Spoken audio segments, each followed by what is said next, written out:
اس کے شکر کے فائدے اور شکر کے بارے میں قرآنی احکام اور ناشکری کرنے پر اللہ تعالیٰ کی طرف سے جو سخت وعید ہے وہ سمجھانے کا میں نے یہاں آتے ہوئے مضمون سوچا تھا، لیکن جو ہمارے دوست نے دو باتیں بتائی اشعار کی صورت میں اور اس سے پہلے زبانی جو دو باتیں بتائی، سوچا کہ اس کی ضرورت زیادہ ہے، ان دونوں باتوں کی ضرورت زیادہ ہے، اس لیے میں نے بدل دیا، اپنا عنوان بدل دیا، اندر ہی اندر بدل دیا۔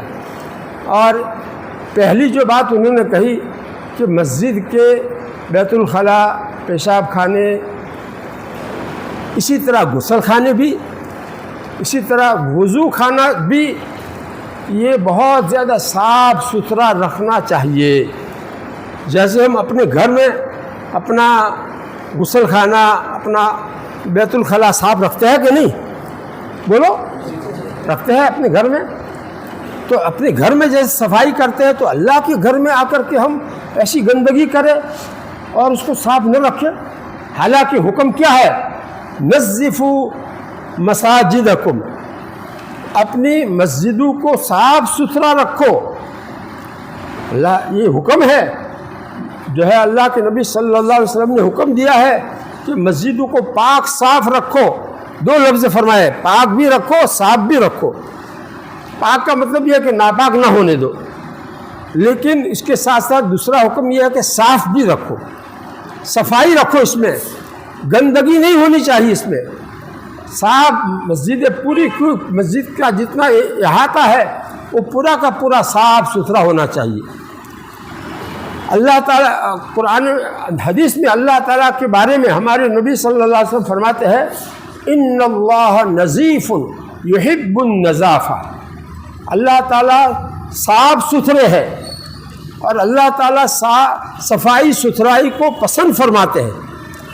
اللہ تعالیٰ کو صفائی ستھرائی پسند ہے، لہذا ہمیں ابھی ارادہ کر لینا چاہیے، اور اس کے لیے مسجد کا خادم جو ہے مستقل ہونا چاہیے۔ اتنی بڑی مسجد ہو، ایک خادم کافی نہ ہو، دو خادم ہونے چاہیے جو مسجد کی اچھی طرح سے صفائی رکھے، ان کا پگار اچھی طرح سے پیٹ بھر کر کے دے، تو اس سے مسجد کی صفائی اچھی طرح رہے گی۔ ایک حدیث شریف میں ہے ان الاسلام نظیف، یقیناً اسلام نظافت کی تعلیم دیتا ہے۔ ہم مسلمان ہیں تو اسلام کی تعلیم کیا ہے؟ صفائی ستھرائی، اپنے بدن کی، اپنے کپڑوں کی، اپنے گھر کی، اپنے مسجدوں کے ہر حصے کی صفائی ستھرائی۔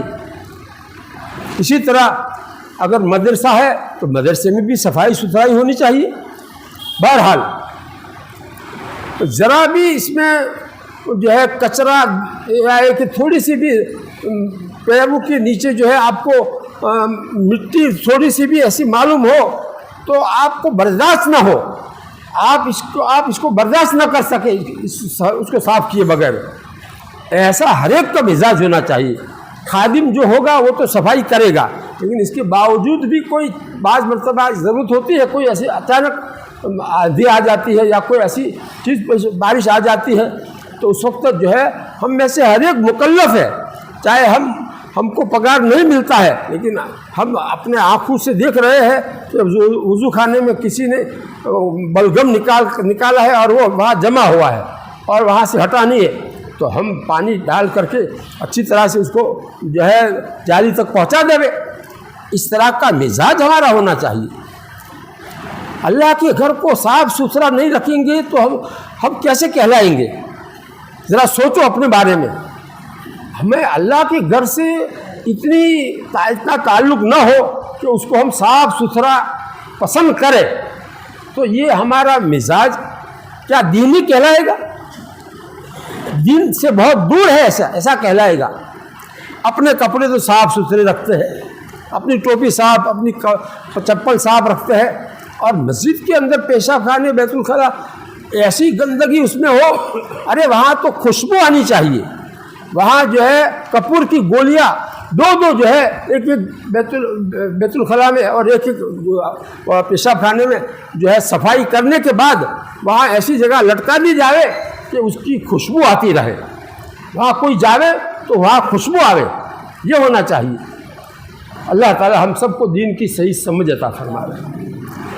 دوسرا مضمون جو اشعار کی صورت میں انہوں نے بیان کیا، اور یہ بہت بڑے اللہ والے حضرت تھانوی رحمۃ اللہ علیہ کے بہت زبردست خلیفہ حضرت خواجہ عزیز الحسن مجذوب رحمۃ اللہ علیہ، بڑے جو ہے ان کے اشعار بہت دل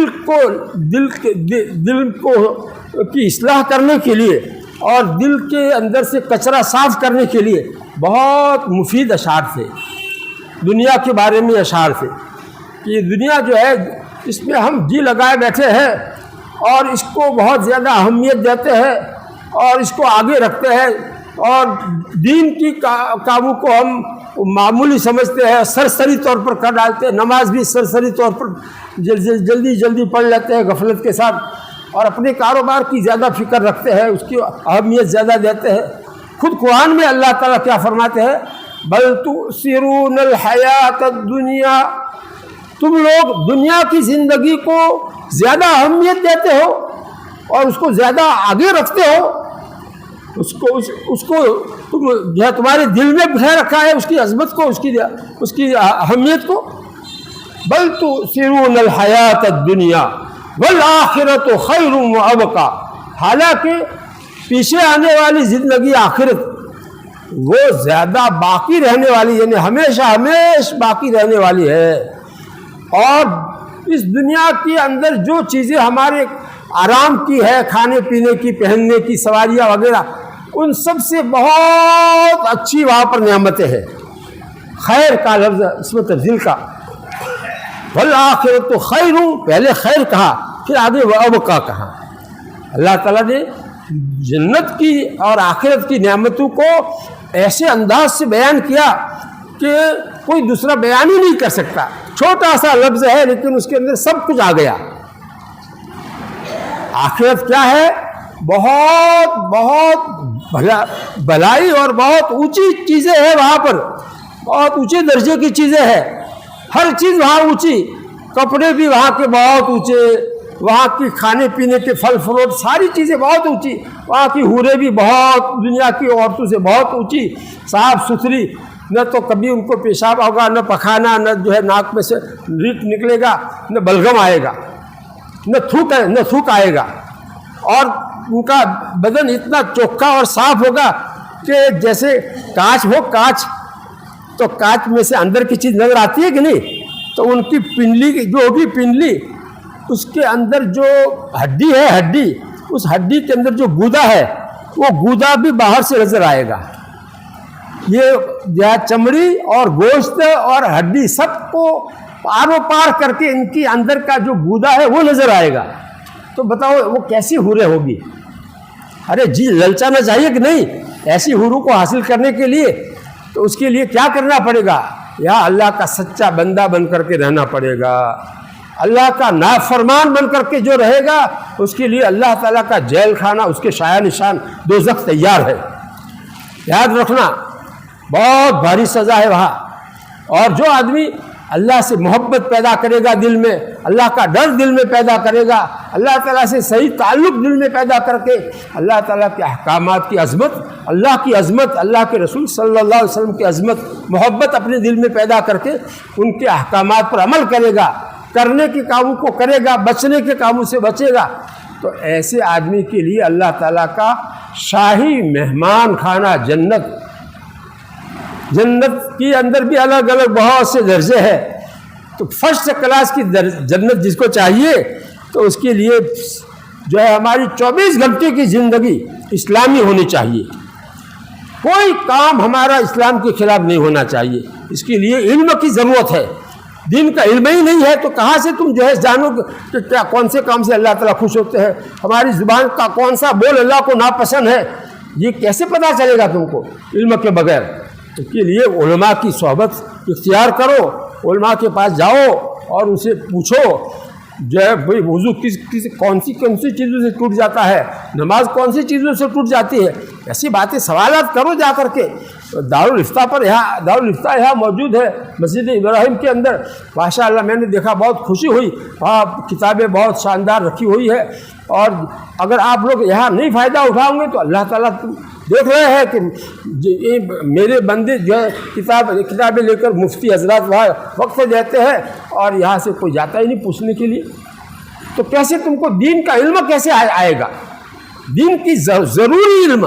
آپ اگر کاروبار کرتے ہیں، دکان کرتے ہیں، تو دکان کے بارے میں اللہ تعالیٰ کے کیا احکام ہے، کاروبار کس طرح سے کرنے کو اللہ تعالیٰ پسند کرتے ہیں، اور کاروبار میں کون سی چیزیں ایسی ہیں کہ جس سے برکت ختم ہو جاتی ہے اور اللہ تعالیٰ ناراض ہو جاتے ہیں اور سودے فاسد ہو جاتے ہیں اور کمائی حرام ہو جاتی ہے، یہ باتیں کون بتائے گی؟ مفتیان کرام بتائیں گے۔ تو وہاں جاؤ اور یہاں جو بھی اچھے جو ہے معلمین ہیں، پڑھانے والے، ان سے تعلق رکھو، ان سے اپنا قرآن صحیح کرو، ان سے کچھ ضروری دین کی باتیں جو ہے موٹی موٹی ان سے بھی پوچھ سکتے ہو، اور باریک بات پوچھنی ہو تو وہاں دارالفتہ میں جانا پڑے گا، وہ خود بھی آپ کو وہاں بھیجیں گے۔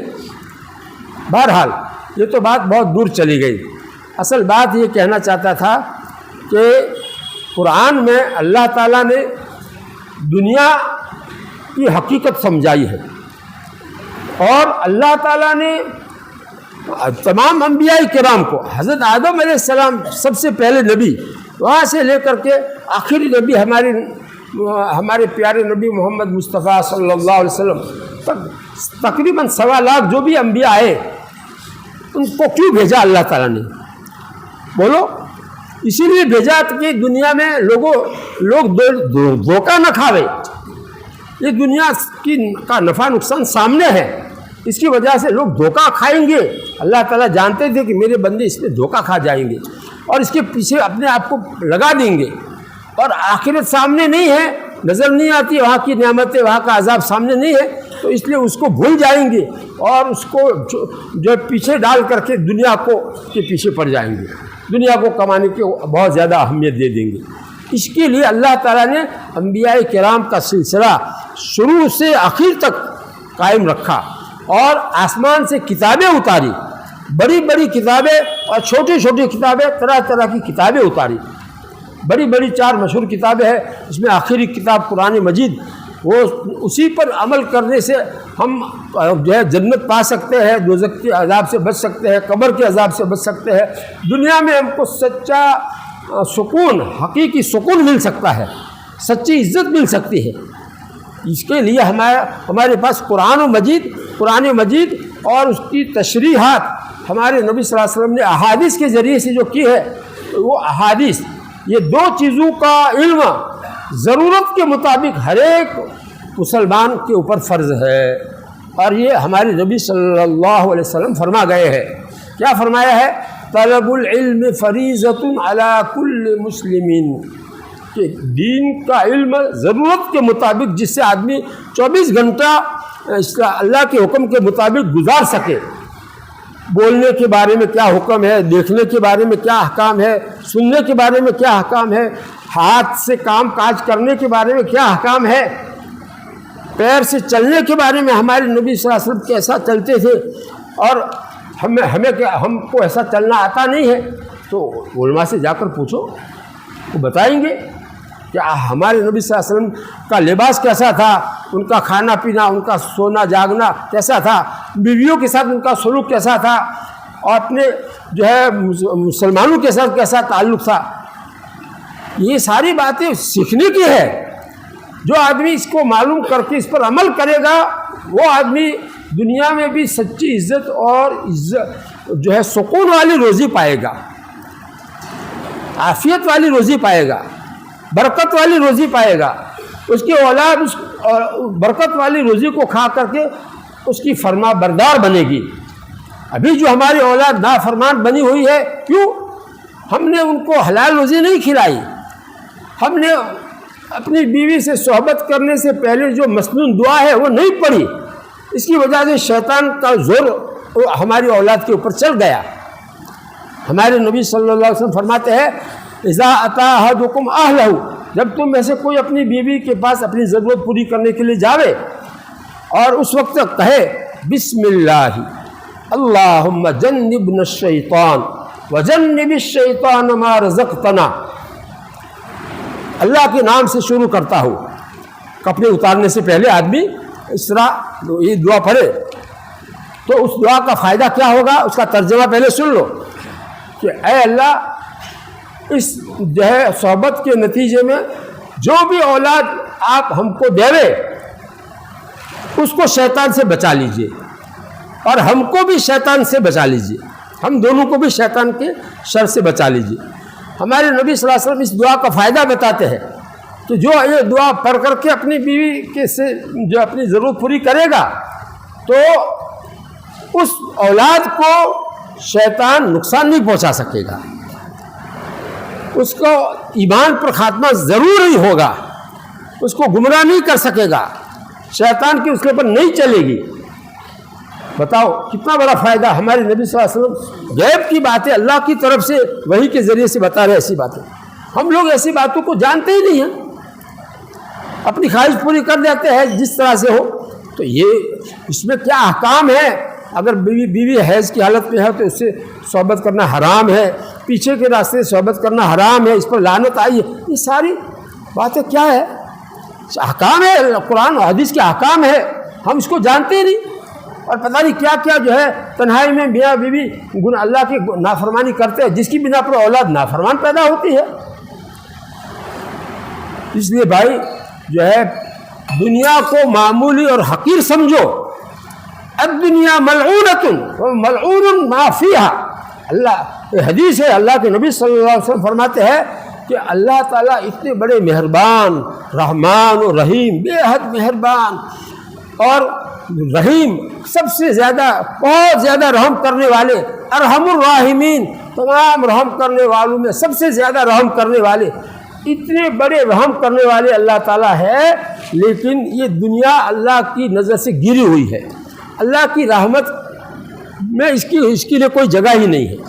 اس لیے فرماتے ہیں کہ اگر اللہ کے نزدیک دنیا کی قیمت مچھر کے پر کے برابر بھی ہوتی تو اللہ تعالیٰ کسی کافر کو ایک گھٹ پانی نہ دیتے، اس کے نافرمان کو کیوں پانی دیتے. لیکن اللہ تعالیٰ کے نزدیک دنیا کی کوئی حیثیت ہے ہی نہیں. جب ایک مچھر کے پر کے برابر بھی نہیں ہے تو بتاؤ کیا اس کی حیثیت ہوئی. ہم اس کو کتنی بڑی اہمیت دیتے ہیں دنیا کو. مال اور جو دکان کاروبار، ایک دکان چل رہی ہے اس سے گزارا ہو رہا ہے لیکن پھر بھی دوسرا کاروبار شروع کرتا ہے، اپنے آپ کو اس میں الجھاتا ہے، پھنساتا رہتا ہے اور آخرت سے غافل ہونے کا سامان کرتا رہتا ہے اور پھر اپنے آپ کو 5 وقت نماز سرسری پڑھ لی اپنے آپ کو دیندار سمجھتا ہے. بتاؤ یہ دھوکہ نہیں تو کیا ہے. اللہ تعالیٰ قرآن پاک میں فرماتے ہیں وَمَا الْحَيَاةُ الدُّنْيَا إِلَّا مَتَاعُ الْغُرُورِ. دنیا کی زندگی دھوکے کا سامان ہے. اللہ تعالیٰ فرماتے ہیں دنیا کی زندگی کچھ نہیں ہے، بس صرف دھوکے کا سامان ہے. وَمَا الْحَيَاةُ الدُّنْيَا إِلَّا مَتَاعُ الْغُرُورِ. اس کو عربی کی جو لہجہ ہے، عربی کے جو الفاظ ہے، اس کا لفظی ترجمہ میں کروں تو آپ کو سمجھ میں آئے گا. کیا کہتے ہیں؟ وَمَا الْحَيَاةُ الدُّنْيَا، اور نہیں ہے دنیا کی زندگی. اس کی رفع کر دی پہلے اللہ تعالیٰ نے. دنیا کی زندگی کچھ ہے ہی نہیں. الا متاع الغرور، پھر ہے کیا؟ تو یہ دھوکے کا سامان ہے اور کچھ نہیں ہے. یہ کہا اللہ تعالیٰ نے دھوکے کا سامان کے سوا اور کچھ نہیں ہے. جب ایسا ہے کہ اس سے دھوکہ لگ جاتا ہے آدمی کو، ظاہر میں اس کا نفع نظر آتا ہے، اس کی وجہ سے اس کی طرف آدمی لپک کر ہمیشہ کا نفع آخرت کا کھو دیتا ہے، تو یہ دھوکہ ہی ہوا.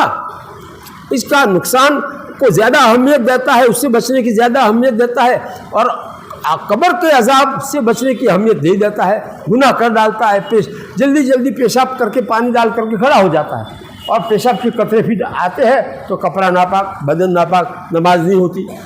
یہ سب کیوں ہوتا ہے؟ کیوں سمجھتا ہے کہ پیشاب میں تو 2 منٹ لگیں گے اور وضو میں بھی 2 منٹ. ایسی جلدی اللہ کی عبادت کرنے کے لیے آدمی مسجد میں آئے گا تو بتاؤ اس کی نماز کیسے صحیح ہوگی؟ ارے استنجا میں دو چیزیں ضروری ہے، ایک استبرا اور اس کے بعد پھر استنجا۔ استنجا کہتے ہیں پانی سے دھونے کو، یہ بعد میں ہے، اس سے پہلے کیا ہے؟ استبرا۔ استبرا کے معنی ہے پیشاب جہاں سے باہر آتا ہے وہاں اندر قطرے جو رہ جاتے ہیں پیشاب کے، اس کو صاف کرنا، اچھی طرح سے اس کو باہر نکالنا، صاف کرنا، اتنی دیر بیٹھے رہنا کہ جس کی بنا پر وہ قطرے نالی میں نہ رہے۔ تو اس کے بعد پھر آپ پانی سے دھو گے تو اب اس کے بعد قطرہ نہیں آئے گا، اس کا طریقہ بتایا ہے کتابوں میں۔ اب آپ لوگ کہاں پوچھنے کے لیے آتے ہو؟ کسی مفتی کے پاس کہاں جاتے ہو؟ اور کیسی تم نماز پڑھ لیتے ہو؟ تو کیسے نماز صحیح ہوگی؟ اللہ کے نبی صلی اللہ علیہ وسلم فرماتے ہیں استنزہوا عن البول، پیشاب سے اچھی طرح بچو، فإن عامۃ عذاب القبر منہ، اس لیے کہ قبر کا عذاب زیادہ تر پیشاب سے نہ بچنے کی وجہ سے ہوتا ہے۔ بتاؤ کیا ہمارا کیا حال ہوگا قبر میں جانے کے بعد؟ کوئی ساتھ نہیں آئے گا، اکیلے کو وہاں اتار کر کے چلے آئیں گے، اور وہاں جو ہے پھر فرشتے آئیں گے اور روح اندر ڈال کر کے بٹھائیں گے اور سوال کریں گے۔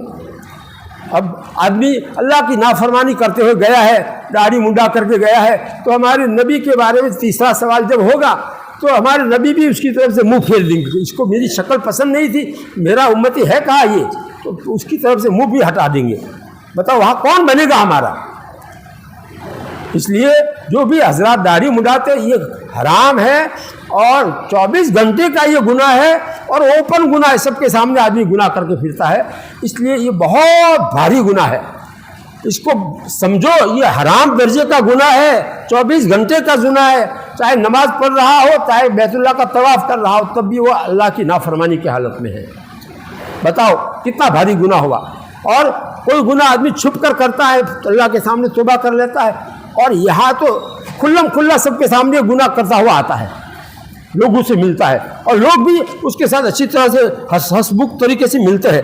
حالانکہ اللہ کے نبی صلی اللہ علیہ وسلم نے ایسے داڑھی منڈے کی طرف دیکھنا بھی پسند نہیں کیا ہے۔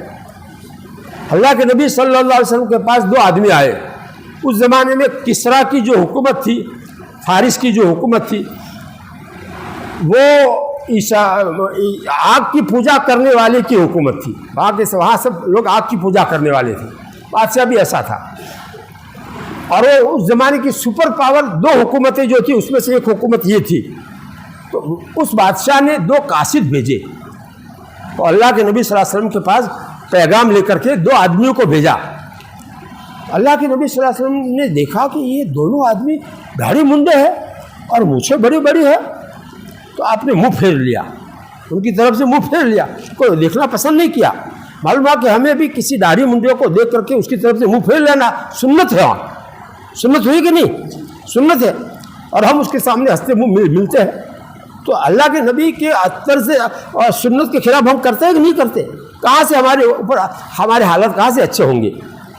یہ ایسے حالات نہیں ہوں گے تو اور کیا ہوں گے پھر؟ ہمیں معلوم ہی نہیں، ہمارے نبی صلی اللہ علیہ وسلم نے داڑھی منڈے کو دیکھنا بھی پسند نہیں کیا، منہ پھیر دیا، اور پھر پوچھا منہ پھیر کر کے کہ جو ہے تم کو یہ اپنی شکل بگاڑنے کا حکم کس نے دیا ہے؟ تم نے اپنی شکل کیوں بگاڑ رکھی ہے، اور ایسا حکم تم کو کس نے دیا ہے؟ تو ان دونوں نے کہا کہ ہمارے آقا نے ہم کو اس کا حکم دیا ہے، یعنی ان کے بادشاہ نے۔ تو اللہ کے نبی صلی اللہ علیہ وسلم نے فرمایا لیکن میرے رب نے تو مجھے یہ حکم دیا ہے کہ داڑھی کو بڑھاؤ اور مجھے چھوٹی کر دو، صاف کر دو یا بالکل چھوٹی کر دو۔ اس کے خلاف یہ لوگ اپنے چہرہ بنا کر کے آئے تھے، آپ نے اس کو اپنے چہرے کو بگاڑنا کہا کہ تم نے اپنے چہرے کو جو بگاڑ رکھا ہے، ایسا تم کو کس نے کہا ہے؟ اس سے معلوم ہوا کہ جو بھی داڑھی منڈے مسلمان ہوتے ہیں وہ اپنا چہرہ بگاڑتے ہیں، اپنی شکل بگاڑتے ہیں، اور وہ اس کو اچھا سمجھتے ہیں۔ تمام انبیاء کی سنت داڑھی رکھنا ہے، تمام اولیاء کرام کی سنت داڑھی رکھنا ہے، تمام علماء داڑھی رکھتے ہیں، تمام جتنے نیک گزرے ہیں دنیا میں سب کے سب داڑھی رکھتے ہیں، اور پھر ہم ان سب کے خلاف ان کے دشمنوں کی جو طریقہ ہے داڑھی مڑانے کا وہ کر کے اپنے آپ کو مسلمان کہے، تو دھوکے میں نہیں تو کیا ہے یہ؟ توبہ کرو، اللہ کے سامنے معافی مانگو تو تمہاری یہ توبہ اللہ تعالیٰ قبول کر کے تمہارا یہ گناہ معاف کر دیں گے۔ توبہ کا طریقہ یہ ہے کہ دل میں پہلے پچھتانے کی کیفیت پیدا کرو کہ مجھ سے بہت بڑا گناہ ہوتا رہا، اب تک مجھے معلوم ہی نہیں تھا کہ یہ حرام درجے کا گناہ ہے، آج پتہ چلا۔ دیکھو میں 80 سال میری عمر ہو رہی ہے اور میری پوری زندگی جو ہے فتوے کے کام میں اور حدیث کو پڑھانے میں اور قرآن کا ترجمہ پڑھانے میں گزری ہے۔ میں قرآن و حدیث کی روشنی میں اور فتوے کی روشنی میں یہ باتیں کہہ رہا ہوں اور ٹھوس بات کہہ رہا ہوں، مسجد میں بیٹھ کر کے پکی بات کہہ رہا ہوں۔ پوری دنیا کی کوئی مفتی اس کے خلاف بات نہیں کر سکتا ہے۔ ساری دنیا میں 4 طرح کے مسلک جو ہے، ایک حنفی، ہم لوگ حنفی مسلک پر، امام ابو حنیفہ کے مسلک پر چلتے ہیں، جو انہوں نے قرآن و حدیث سے مسائل نکالے اس کے اوپر ہم چلتے ہیں، اور بعض دوسرے ملکوں میں امام شافعی رحمۃ اللہ علیہ کے مسلک پر چلتے ہیں، بعض امام مالک رحمۃ اللہ علیہ کے مسلک پر، اور بعض امام احمد بن حنبل رحمۃ اللہ علیہ کے مسلک پر چلتے ہیں۔ یہ پوری دنیا کے مسلمان یہ 4 طرح کے ہیں، 4 اماموں کی اقتدا کرتے ہیں، اور اس کے علاوہ باقی سارے کے سارے جو اگر کوئی ہے جیسے ہے اپنے کو غیر مقلد جو کہتے ہیں وہ گمراہ لوگ ہیں، جو کسی امام کی اقتدا نہیں کرتے وہ گمراہ لوگ ہیں، اور جو حق پر اہل حق کہلاتے، اہل سنت والحق کہلاتے، وہ کون ہے؟ جو ان 4 اماموں میں سے کسی امام کی قرآن و حدیث سے سمجھے ہوئے مسائل جو ہے اس کے اوپر چلتے ہیں، اپنی پوری زندگی اس کے مطابق چلتے ہیں، تو ان کو کیا کہا جاتا ہے؟ یہ اہل حق ہے، یہ اہل حق اور اہل سنت والجماعت ہے، ان کو ایسا کہا جاتا ہے۔ ان کا نام کیا ہے؟ اہل سنت والجماعت۔ سنت کو یعنی ہمارے نبی کی جو سنت اور طریقہ ہے، صحابہ کی جو سنت اور طریقہ ہے، اس کے اوپر چلنے والے، تو اہل سنت میں یہ آ گیا۔ تو نبی کا جو بھی طریقہ ہے اس کو ماننے والے، اس پر چلنے والے، اور والجماعت کا مطلب صحابہ کی جو جماعت تھی اس جماعت کا احترام کرنے والے اور ان کی باتوں کو سمجھنے والے، اس پر عمل کرنے والے۔ تو یہ اہل سنت والجماعت ہمارا لقب ہے، اور ہم جو ہے 4 مسلک کے دنیا میں جو پھیلے ہوئے ہیں، یہ 4 اماموں کا اتفاق ہے کہ داڑھی منڈانا حرام ہے۔ اب بتاؤ پوری دنیا کے مسلمانوں کا اس پر اتفاق ہوا کہ نہیں؟ پوری دنیا کے مسلمانوں کا اور ان کے اماموں کا اور ان کے علماء کا، ان سب کا اتفاق ہوا کہ نہیں کہ داڑھی منڈانا کیا ہے؟ حرام ہے، اور داڑھی رکھنا واجب ہے۔ جیسے وطر واجب کوئی چھوڑے گا تو دوزخ میں جائے گا، تو اسی طریقے سے فرض کوئی چھوڑے گا دوزخ میں جائے گا۔ اگر توبہ کیے بغیر، اس کی تلافی کیے بغیر دنیا سے گیا تو اللہ تعالیٰ اس کو دوزخ میں ڈالے گا، اس کی سزا یہی ہے قاعدے کے مطابق۔ اس لیے بھائی داڑھی جو نہیں رکھتے ہیں، آج اسی مجلس میں طے کر لے اپنے اللہ سے 2 رکعت صلاۃ التوبہ پڑھ کر کے میں اللہ تعالیٰ کو راضی کر لوں گا، معافی مانگ لوں گا، تو گل گلا کر کے معافی مانگ کر کے میں عہد کروں گا آئندہ میں ایسا نہیں کروں گا، یہ گناہ بالکل نہیں کروں گا، آئندہ میں یہاں آؤں تو کسی کو بھی داڑھی منڈا نہ دیکھوں، ایسا ہوگا تو میں آؤں گا یہاں، ورنہ نہیں آؤں گا۔ دیکھو جو ہے میں تو حق بات چوکھی بات کہنے والا ہوں، اور کبھی تیز بات بھی کر دیتا ہوں، اور تمہاری ہمدردی میں کروں گا، تمہاری خیرخواہی میں کر رہا ہوں، میرا اس میں کوئی فائدہ نہیں ہے، میرا تو جو ہے دماغ پر زور پڑتا ہے اور گلا پر زور پڑتا ہے، اور یہ ساری تکلیف میں کائے کے لیے اٹھاؤں؟ اس لیے تاکہ تم لوگ جو ہے اللہ کے صحیح بندے بن جاؤ، تو تمہارا فائدہ ہو، تمہارا بھلا ہو، اور مجھے اللہ تعالیٰ اس کے بدلے میں کچھ ثواب دیں گے کہ میرے بندے نے ان کو جو ہے صحیح راستہ بتا کر کے ان کے اوپر ڈالا تھا۔ توبہ جو ہے بڑے بڑے گناہ جو بھی ہوئے ہو اس کے لیے آپ 2 رکعت صلاۃ التوبہ پڑھ کر اللہ تعالیٰ سے اچھے دل میں ندامت پیدا کر کے، پچھتانے کی کیفیت پیدا کر کے، عاجزی کر کے، رونے والا منہ بنا کر کے، رونا نہ آئے تو رونے جیسی شکل بنا کر کے معافی مانگ لو، اور آئندہ کے لیے عہد کر لو کہ اب وہ گناہ میں نہیں کروں گا، جو مجھ سے ہو گیا وہ گناہ اب نہیں کروں گا، پکا عہد کر لو، تو اللہ تعالیٰ اس سچی توبہ کی وجہ سے آدمی کے اس گناہ کو بالکل معاف کر دیتے ہیں، اور اس کے اوپر اب اس کو سزا نہیں دیں گے۔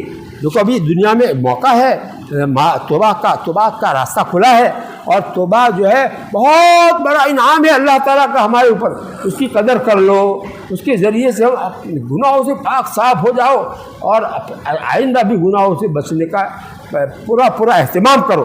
لیکن انسان کبھی ہو جاوے تو مایوس نہیں ہونے کا، پھر دوبارہ سچی توبہ کر لینے کی، اے اللہ میں نے تو عہد کیا تھا کہ نہیں کروں گا، لیکن مجھ سے گناہ ہو گیا، میں معافی مانگتا ہوں، مجھے معاف کر دیجیے، میں آئندہ نہیں کروں گا۔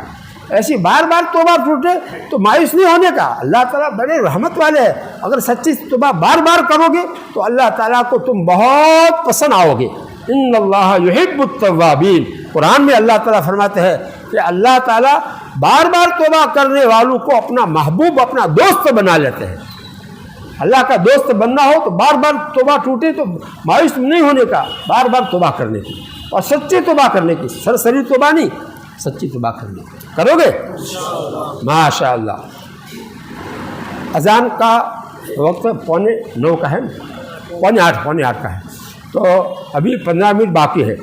میں تو اصل دنیا کی حقارت سمجھانی تھی مجھے، اور آخرت کی عظمت، آخرت کا بقا، آخرت ہمیشہ باقی رہنے والی، کبھی بھی ختم نہ ہونے والی، کروڑ سال کے بعد میں بھی ختم نہیں ہوں گے۔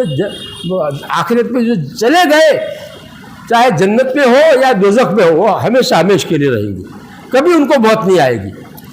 جو دوزخ میں ہوں گے ہمیشہ کے لیے، وہ ہمیشہ کے لیے دوزخ میں رہیں گے، اور جو جنتی ہوں گے وہ ہمیشہ کے لیے جنت میں رہیں گے، اور جو بیچ والے ہوں گے، یعنی ایمان والے تو تھے، ایمان پر خاتمہ بھی ہوا، لیکن گنہگار تھے، تو قاعدے کے مطابق توبہ نہیں کی ہے تو اللہ تعالیٰ ان کو ان کی گناہوں کی سزا دے سکتے ہیں، ان کو اختیار ہے۔ قاعدہ یہی ہے کہ ان کو سزا دیں گے اللہ تعالیٰ، اور سزا ان کی پوری ہو جائے گی، اس کے بعد ان کو ایمان کی وجہ سے جہنم سے نکالنے کے لیے فرشتوں کو حکم دیں گے کہ ان کو نکال کر لاؤ۔ دنیا میں جو نماز پڑھتے تھے ان کو نکال کر کے لاؤ، اور فرشتے جو ہے دوزخ میں جائیں گے، ان کو دوزخ کی آگ نہیں جلائے گی۔ اب دوزخ میں بہت سارے جل رہے ہوں گے، اور کوئلے بن گئے ہوں گے جل کر کے، اور زندہ ہوں گے، موت آئے گی نہیں ان کو، تو اس میں سے کس کو نکالنے کا اللہ تعالیٰ نے ہمیں حکم دیا ہے؟ جو نماز پڑھتے تھے دنیا میں ان کو نکال کے لاؤ۔ تو اللہ تعالیٰ کے اس حکم کی وجہ سے وہ فرشتے دیکھیں گے کہ جن کا نماز سجدے میں جن کے 7 اعضاء جو لگتے ہیں، یہ پیشانی لگتی ہے، ناک لگتا ہے، یہ دونوں مل کر ایک عضو ہوا، اور یہ دونوں ہاتھ لگتے ہیں سجدے میں، اور دونوں گھٹنے، اور دونوں پیروں کے جو ہے انگلیاں، تو یہ 7 جو اعضاء ہے ان کو آگ نہیں جلائے گی دوزخ کی، وہ صحیح سالم ہوں گے۔ تو فرشتے اس کی وجہ سے پہچان لیں گے کہ ان کو نکالنے کا اللہ تعالیٰ نے حکم دیا ہے، ان کو سجدے کے اعضاء آگ نے جلائے نہیں ہیں۔ دیکھو نماز پڑھنے کا فائدہ، یہ گنہگار بندے ہیں، نماز پڑھتے تھے لیکن گناہ کرتے تھے، گناہ کی سزا میں دوزخ میں ڈالے گئے، لیکن آگ نے باقی بدن جلایا لیکن سجدے کے اعضاء کو نہیں جلایا۔ فرشتے اس سے ان کو پہچان کر کے باہر لائیں گے، وہ کوئلے ہو گئے ہوں گے، ان کا باقی بدن جل کر کوئلہ ہو چکا ہوگا۔ پانی کی ایسی نہر ہوگی، اس کو جو ہے نہر حیات کہتے ہیں، حدیث میں نہر حیات، زندہ ہو، اچھی طرح زندہ ہونے کی نہر، ایسا وہ پانی ہوگا، اس میں ان کو فرشتے ڈالیں گے تو ایک دم ان کا بدن تر و تازہ ہو جائے گا، جیسے کچھ ہوا ہی نہیں، ایسا ہو جائے گا۔ پھر ان کو جنت میں داخل کیا جائے گا۔ بہرحال دیکھو، اس سے معلوم ہوا کہ نماز کی پابندی، چاہے فجر کی نماز ہو، کوئی بھی نماز، سونے کا وقت ہے تو کیا ہو گیا، جلدی رات کو سو جاؤ، اور صبح میں اذان ہوتے اٹھ جاؤ، اور فجر کی نماز میں مسجد ایسی بھری ہوئی ہونی چاہیے جیسے مغرب میں اور عصر میں بھری ہوئی ہوتی ہے، تو تم 5 نماز کے پابند کہلاؤ گے۔ ایک نماز بھی اگر جان بوجھ کر چھوڑ دی، کوئی شرعی عذر نہیں تھا چھوڑ دی، تو کتنے برس تک جہنم میں جلنا پڑے گا۔ دنیا کی آگ میں ہم ایک دن نہیں رہ سکتے، آدھا گھنٹہ نہیں رہ سکتے، تو وہاں جو ہے برس پتہ نہیں کتنے برس۔ فضائل اعمال میں حدیث آئی ہے، بتاؤ، جو کوئی بھی بتاؤ، 2 کروڑ 88 لاکھ 2,88,00,000 اتنے برس تک آدمی کو دوزخ میں ایک نماز چھوڑنے کی وجہ سے جو ہے اتنی بھاری سزا، تو بتاؤ کیا ہوگا ہمارا حال؟ سوچو اپنے بارے میں، آخرت کو سوچو، تاکہ دنیا میں اس کی ہم تلافی کر کے آخرت میں ایسی حالت پہ جاوے کہ ان عذابوں سے ہم بچ جاوے، قبر کے عذاب سے بچ جاوے۔ قبر تو بہت نزدیک ہے، قیامت جب آئے گی تب آئے گی، لیکن آدمی جو مرتا ہے تو اس کی تو قیامت وہی سے شروع ہو جاتی ہے، قبر ہی سے شروع ہو جاتی ہے۔ من مات فقد قامت علیہ القیامہ، جو آدمی مر گیا اس کی تو قیامت وہی سے شروع ہو گئی۔ اس لیے قبر کو یا تو جنت کی کیاری یا دوزخ کا گڑھا کہا گیا ہے کہ نہیں، کہ قبر یا تو جنت کی کیاری ہے یا پھر کیا ہے، دوزخ کا گڑھا ہے۔ تو یہ اس کا تو یہی سے شروع ہو گیا معاملہ عذاب کا اور راحت کا۔ جو نیک ہوگی ان کے لیے راحت ہے، جنت کی کیاری، جنت کی کھڑکی کھول دی جائے گی، جنت کا لباس پہنا دیا جائے گا، جنت کا بستر بچھا دیا جائے گا۔ اللہ تعالیٰ فرشتوں کو ایسا کہیں گے اور وہاں سے ٹھنڈی ٹھنڈی ہوا، میٹھی میٹھی ہوا آئے گی اور مزے کے ساتھ آدمی سوتا رہے گا۔ بدن کو تو مٹی کھا جاتا ہے، لیکن روح جو ہے نا اس کو موت نہیں آتی، روح جو ہے نا وہ مٹی نہیں ہوتی۔ روح کو کے ساتھ میں راحت کا اور عذاب کا تعلق روح کے ساتھ اصلاً ہوتا ہے، جسم کے ساتھ تبان ہوتا ہے۔ دنیا میں ہم کسی کو مارتے ہیں تو اس کے جسم کو لگتا ہے اور اس کے واسطے سے اس کی روح کو بھی تکلیف ہوتی ہے۔ یہاں اس کا الٹا ہو جائے گا قبر میں جانے کے بعد میں، کہ قبر میں جو ہے اصل روح ہو جائے گی اور اس کو سزا یا اس کو جو ہے راحت پہنچے گی۔ اگر نیک ہے تو اس کو راحت ملے گی اس کی روح کو، اور گنہگار ہے تو اس کو سزا ہوگی۔ دونوں میں سے ایک چیز ہوگی۔ عذاب القبر حق، بخاری شریف کی حدیث ہے، قبر کا عذاب حق ہے، حقیقت رکھتا ہے، سچی بات ہے، پکی بات ہے۔ ایسا کون کہہ رہے ہیں؟ ہمارے نبی صلی اللہ علیہ وسلم کہہ رہے ہیں۔ اللہ کا پیغام پہنچانے والے ہم کو پیغام پہنچا رہے ہیں، پھر ہم اس کو سرسری مانیں اور نہ اس کے اوپر دل میں یقین نہ کریں۔ ارے جس کو یقین ہو کہ یہاں سانپ آیا تو آدمی وہاں سے بھاگے گا کہ نہیں؟ دنیا میں آدمی بچھو بھی آوے تو آدمی بھاگے گا اور اس کو مارنے کی کوشش کرے گا، تو وہاں کیسے بھاگ کر جائے گا؟ قبر میں سے کہاں جائے گا بھاگ کر کے؟ قبر میں سے آدمی بھاگ سکتا ہے، باہر آ سکتا ہے، بچ سکتا ہے؟ نہیں بچ سکتا ہے۔ اس لیے بھائی اپنی قبر کی فکر کرو اور سچے پکے مسلمان بنو۔ زبان سے کسی کو تکلیف مت دو، زبان سے کسی کی برائی مت کرو، زبان سے کسی پر تہمت مت لگاؤ، کسی کو گالی مت دو، جھگڑا مت کرو۔ یہ زبان کے بارے میں بہت سے احکام ہیں اللہ تعالیٰ کے ہیں۔ اللہ تعالیٰ ہم سب کو دینی سمجھ عطا فرمائے۔ اور دنیا جو ہے ملعون ہے، اللہ تعالیٰ کی لعنت ہے، اس کے اوپر پھٹکار ہے، اس کے پیچھے زیادہ مت پڑو۔ ضرورت پوری ہو جاؤ اتنا ہے کافی ہے، اس سے زیادہ جمع کر کے کیا کرو گے؟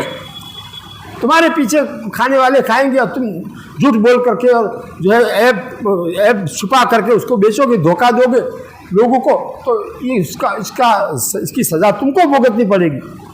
چاہے جو ہے تمہاری اولاد اس سے فائدہ اٹھائے گی، لیکن تم کو تو اس کی سزا بھگتنی پڑے گی۔ تو تم دوسروں کے لیے اپنے کو عذاب میں کیوں ڈالو؟ اولاد ہم کو اللہ تعالیٰ کھلاتے، اولاد کو بھی کھلائیں گے۔ ایسا جو ہے اپنا ذہن بناؤ۔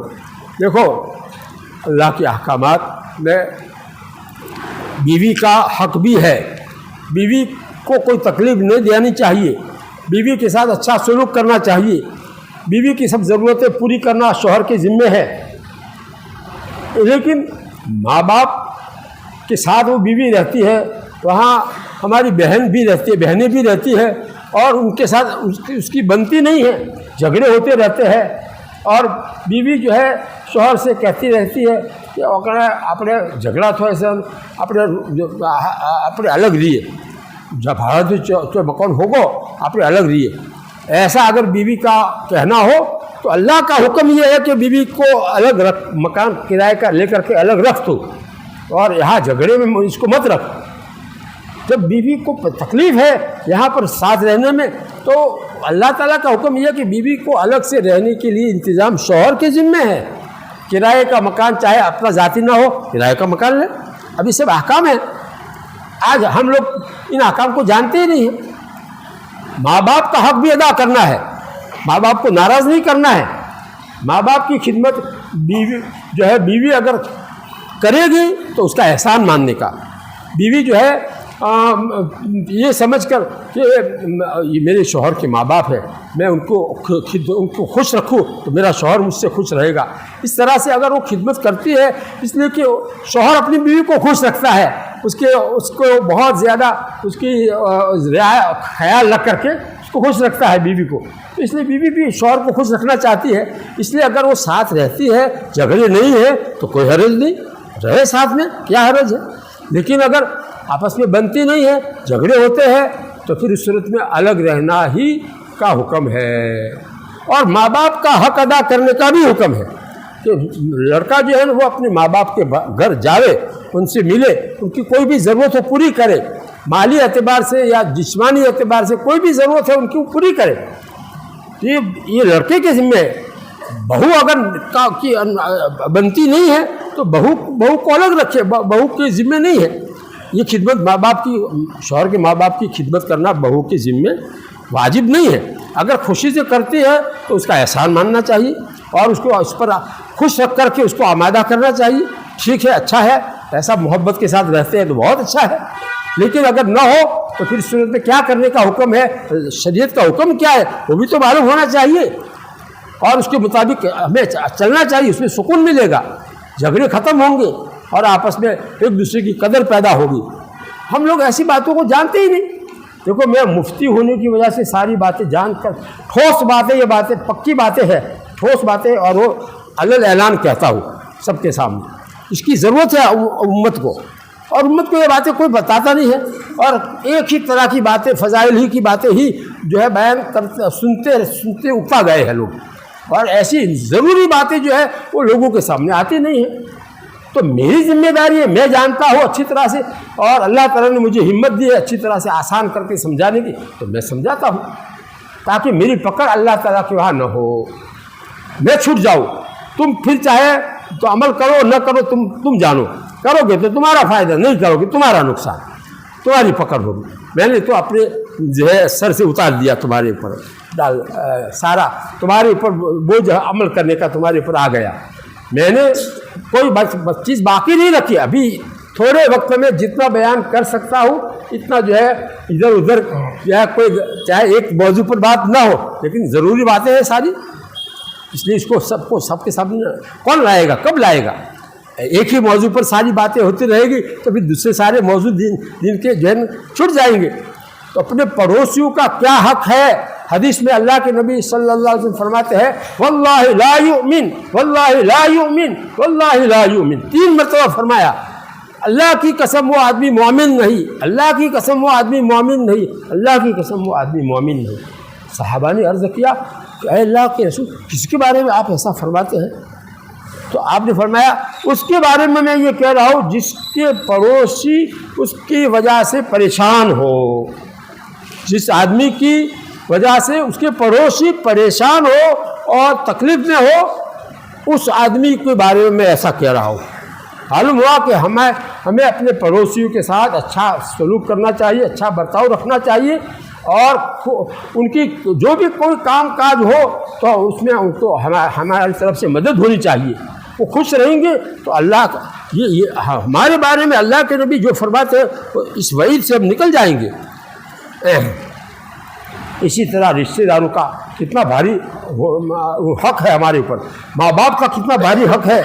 آج کل بوڑھے ماں باپ کی بھی برابر خدمت نہیں کرتے ہیں جوان بیٹے. تو وہ بھی سن لے، اگر بوڑھے ماں باپ کو تکلیف دی اس جوان بیٹے نے تو اللہ تعالیٰ نے قرآن میں مستقل ان کے بارے میں احکام اتارے کہ ان کو تم ہوئی بھی مت کہو، اف بھی مت کہو. آدمی کنٹال کر کے بعض مرتبہ ایسا بولتا ہے، تو اپنے ماں باپ، بوڑھے ماں باپ کے سامنے اتنا بھی مت بولو. تم ان کو ڈانٹنا تمہارے لیے حرام ہے. یہ اللہ تعالیٰ وَلَا تَنْهَرْهُمَا لَا تَقُلْ لَهُمَا اُفٍّ وَلَا تَنْهَرْهُمَا وَقُلْ لَهُمَا قَوْلًا كَرِيمًا. اور یوں سامنے ان کے سامنے ادب کے ساتھ بات کرو، اچھی بات کرو، نرمی کے ساتھ بات کرو. یہ اللہ تعالیٰ حکم دے رہا ہے بڑے ماں باپ کے بارے میں.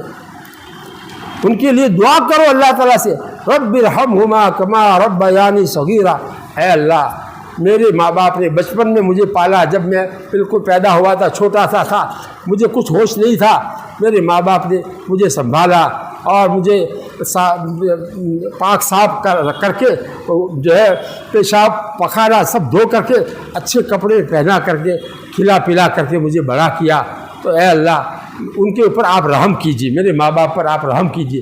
یہ اللہ تعالیٰ نے دعا سکھلائی ہے قرآن میں، رب ارحمہما، اے میرے رب آپ میرے ماں باپ پر رحم کیجیے، جیسا کہ انہوں نے بچپن میں مجھ کو پالا تھا۔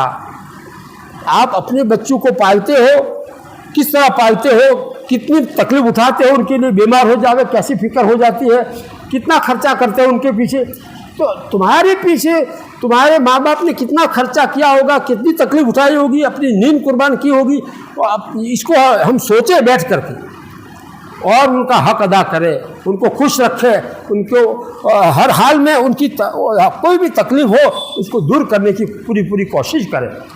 ماں باپ کا بھی حق ہے، اولاد کا بھی حق ہے۔ اولاد کا حق کیا ہے کہ جب ان کی دینی تربیت کرو۔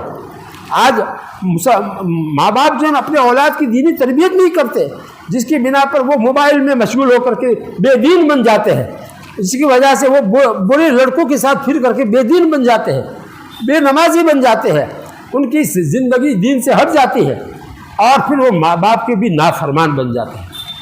تو ایسا مت کرو، اپنی اولاد کو دیندار بناؤ، گھر میں تعلیم کر کے اچھی طرح سے تعلیم بھی سمجھے، اس طرح سے تعلیم کرو۔